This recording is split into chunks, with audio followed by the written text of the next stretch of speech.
حضرت ابراہیم علیہ السلام جب اللہ تعالیٰ کی طرف سے آنے والی آزمائش حضرت اسماعیل علیہ السلام کی قربانی میں کامیاب ہوئے تو اللہ رب العزت نے بطور انعام آپ علیہ السلام کو 100 سال کی عمر میں دوسرے بیٹے حضرت اسحاق علیہ السلام کی خوشخبری سنائی۔ حضرت اسماعیل علیہ السلام حضرت ہاجرہ سے پیدا ہوئے تھے اور آپ علیہ السلام کی دوسری بیوی سارہ علیہ السلام جو کہ بانجھ تھیں، انہیں بھی اولاد کی خواہش ہوئی۔ حضرت ابراہیم علیہ السلام کو اللہ تعالیٰ نے جو بھی حکم دیا آپ علیہ السلام نے اس کی فوراً تعمیل کی اور ہر امتحان میں کامیاب ہوئے۔ اللہ رب العزت نے آپ علیہ السلام کے کامیاب ہونے پر آپ علیہ السلام پر اپنی رحمتوں کا نزول فرماتے ہوئے آپ علیہ السلام کی اولاد میں برکتیں پیدا فرمائیں اور آپ علیہ السلام کے اعمال کو بعد میں آنے والی امتوں کے لیے عبادت بنا دیا۔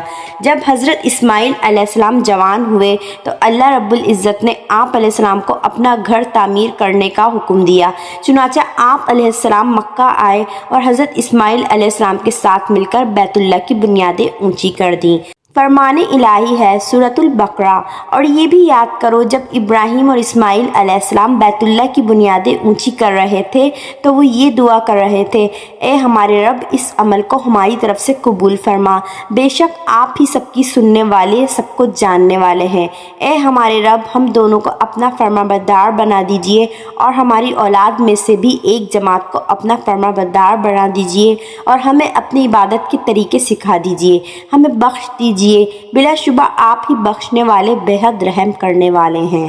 اسی طرح سورہ آل عمران میں بھی فرمان الہی ہے، بے شک پہلا گھر جو لوگوں کی عبادت کے لیے بنایا گیا وہ مکہ میں ہے جو بڑا بابرکت اور تمام جہانوں کے لیے ہدایت والا ہے۔ اس میں واضح نشانیاں ہیں جن میں سے ایک مقام ابراہیمی بھی ہے، جو اس میں داخل ہو جائے وہ امن میں آ جاتا ہے۔ اللہ نے ان لوگوں پر بیت اللہ کا حج فرض کیا ہے جو اس کی طرف سفر کرنے کی استطاعت رکھتے ہوں، اور جو اس کے حکم کو ماننے سے انکار کریں تو یقین مانو اللہ تمام دنیا والوں سے بے نیاز ہے۔ حضرت ابو ذر رضی اللہ تعالیٰ عنہ نے رسول کریم صلی اللہ علیہ وآلہ وسلم سے پوچھا کہ سب سے پہلے کون سی مسجد بنائی گئی؟ آپ صلی اللہ علیہ وآلہ وسلم نے فرمایا مسجد الحرام۔ انہوں نے فرمایا پھر اس کے بعد؟ آپ صلی اللہ علیہ وآلہ وسلم نے فرمایا مسجد اقصی۔ انہوں نے پوچھا ان دونوں میں کتنی مدت ہے؟ آپ صلی اللہ علیہ وآلہ وسلم نے فرمایا 40 سال۔ ویسے تو اللہ کی ساری زمین مسجد ہے، جس جگہ نماز کا وقت آ جائے اسی جگہ نماز پڑھ لو۔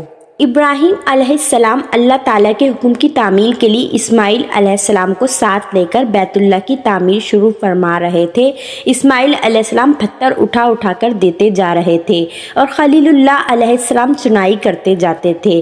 جب دیواریں بلند ہو گئیں تو آپ علیہ السلام نے حضرت اسماعیل علیہ السلام کو ایک پتھر لانے کو کہا۔ حضرت اسماعیل علیہ السلام ایک پتھر اٹھا کر لائے، جس پر کھڑے ہو کر حضرت ابراہیم علیہ السلام نے بیت اللہ کی تعمیر مکمل کی۔ اسلام میں اس پتھر کو حضرت ابراہیم علیہ السلام کے پیروں کے نشان بھی موجود تھے۔ یہ پتھر آج بھی خانہ کعبہ میں مقام ابراہیم کے نام سے موجود ہے۔ طواف کے 7 چکر پورے کرنے کے بعد اسی مقام ابراہیم پر 2 رکعتیں نماز پڑھنے کا حکم ہے۔ فرمان الہی ہے سورۃ البقرہ، اور مقام ابراہیم کو نماز کی جگہ مقرر کر دو۔ جب تعمیر کرتے وقت دیواریں کچھ بلند ہو گئیں تو اللہ رب العزت نے جنت سے ایک پتھر حجر اسود نازل فرمایا اور حضرت ابراہیم علیہ السلام کو حکم دیا کہ اس کو بیت اللہ کی دیوار کے ایک کونے میں نصب کر دو۔ چنانچہ آپ علیہ السلام نے اسی طرح کیا۔ رسول اکرم صلی اللہ علیہ وآلہ وسلم نے فرمایا اللہ تعالیٰ نے حجر اسود کو جب جنت سے نازل فرمایا تھا تو یہ دودھ جیسا سفید تھا، لیکن آدم علیہ السلام کی اولاد کے گناہوں کو چوس کر کالا ہو چکا ہے۔ حضرت ابراہیم علیہ السلام نے بیت اللہ کو اصل بنیادوں پر تعمیر کیا تھا، لیکن بعد میں قریش مکہ نے اسے دوبارہ تعمیر کرنے کے لیے لوگوں میں اعلان کیا کہ بیت اللہ کی تعمیر کے لیے رقم اکٹھی کرو، لیکن اس کے لیے وہ رقم دو جس میں حرام کی کوئی ملاوٹ نہ ہو۔ رقم کم جمع ہونے کی وجہ سے انہوں نے بیت اللہ کا کچھ حصہ چھوڑ دیا جسے حتیم کہا جاتا ہے۔ عائشہ تمہیں معلوم ہے کہ تمام قوم نے کعبہ تعمیر کرتے وقت اسے حضرت ابراہیم علیہ السلام کی بنیادوں سے کم کر دیا۔ حضرت عائشہ نے عرض کیا اے اللہ کے رسول صلی اللہ علیہ وآلہ وسلم، آپ اسے دوبارہ ابراہیم علیہ السلام کی بنیادوں پر تعمیر کر دیں۔ آپ صلی اللہ علیہ وآلہ وسلم نے فرمایا، اگر آج کی قوم نئی مسلمان نہ ہوتی تو میں یہ ضرور کرتا، میں ابھی اسے اصل بنیادوں پر تعمیر کروں گا تو لوگ اعتراض کریں گے۔ کیونکہ حضرت ابراہیم علیہ السلام نے زمین پر اللہ تعالیٰ کی رضا کے لیے بیت اللہ کو تعمیر کیا، اسی لیے اللہ تعالیٰ نے انہیں آسمانوں پر بلند ترین مقام بیت المعمور کے پاس جگہ عطا فرمائی۔ رسول اکرم صلی اللہ علیہ وآلہ وسلم نے فرمایا، معراج کے موقع پر انہیں 7ویں آسمان پر لے جایا گیا تو وہاں رسول اللہ صلی اللہ علیہ وآلہ وسلم نے حضرت ابراہیم علیہ السلام سے ملاقات کی، جو بیت المعمور کے ساتھ ٹیک لگائے بیٹھے تھے، جس کا روزانہ 70,000 فرشتے طواف کرتے ہیں۔ جو ایک مرتبہ طواف کر لیتے ہیں، قیامت تک دوبارہ ان کی باری نہیں آئے گی۔ امام کستلانی رحمۃ اللہ علیہ کا قول ہے کہ بیت اللہ 10 مرتبہ تعمیر ہوا۔ سب سے پہلے اسے فرشتوں نے، دوسری مرتبہ حضرت آدم علیہ السلام نے، تیسری مرتبہ حضرت آدم علیہ السلام کے بیٹے حضرت شیس علیہ السلام نے، چوتھی مرتبہ حضرت ابراہیم علیہ السلام نے، پانچویں مرتبہ قوم عمالقہ نے، چھٹی مرتبہ جرہم قبیلے نے، ساتویں مرتبہ قصہ بن کلاب آپ صلی اللہ علیہ وآلہ وسلم کے جد امجد نے، 8ویں مرتبہ قریش نے، 9ویں مرتبہ حضرت عبداللہ بن زبیر رضی اللہ تعالیٰ عنہ نے، اور 10ویں مرتبہ حجاج بن یوسف نے تعمیر کیا ہے۔ حضرت ابراہیم علیہ السلام کو اللہ رب العزت نے نہ صرف لوگوں کا امام بنایا بلکہ آپ علیہ السلام کو بنی نوع انسان کا پیشوا بنا دیا، تاکہ ہر انسان آپ علیہ السلام کے نقش قدم پر چلے اور آپ علیہ السلام کی سیرت طیبہ سے رہنمائی حاصل کرے۔ حضرت ابراہیم علیہ السلام کا شمار 5 اول العزم پختہ عزم والے پیغمبروں میں ہوتا ہے، جن کا اللہ تعالیٰ نے قرآن مجید میں خاص طور پر نام لے کر ذکر فرمایا ہے۔